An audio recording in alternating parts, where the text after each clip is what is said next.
Hey, I'm Jordan from Pianote, and today I'm going to show you a new way to look at both the minor and the major 7th chords that makes them a lot more intuitive to play and form on the piano. So I'm going to show you an A minor chord. This is an A minor 7 chord. It's one of my favorite chords on the piano, and it's one of my favorite sounds to experiment with.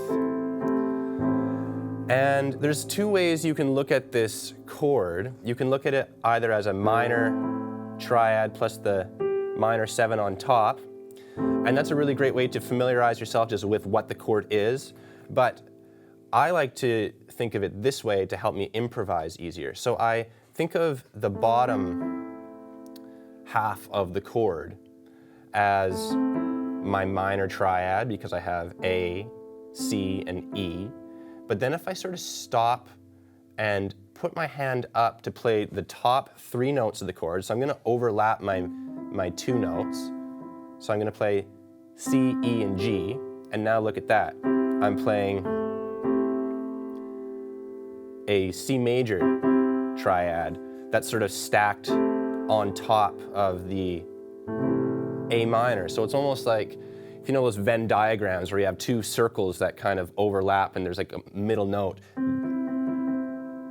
these 2 middle notes form that common link. So a minor 7 chord is really a layered chord consisting of a major triad and a minor triad. So the reason why that's valuable is because it gives you this opportunity to maybe play a minor 7 chord in your left hand, but experiment with your major sounding upper structure of the chord in the right hand. And this just gives you a nice opportunity to improvise. You don't have to know a ton of jazz knowledge to do this. You can just sort of experiment with some cool sounds.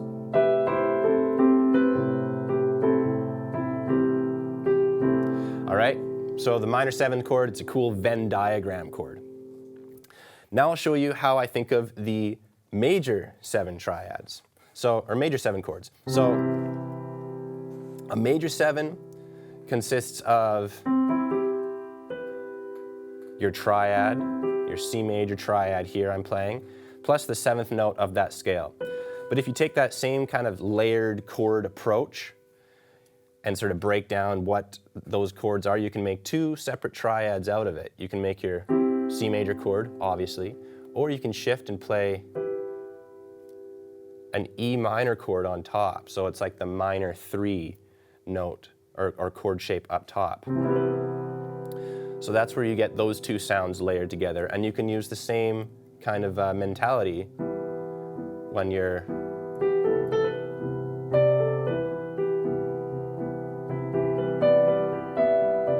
if you want to make just simple music based on the shapes of those triads on the piano.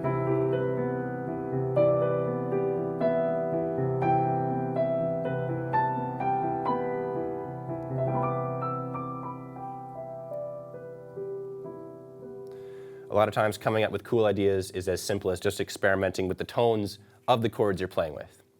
Okay, so that's minor 7s and major 7s.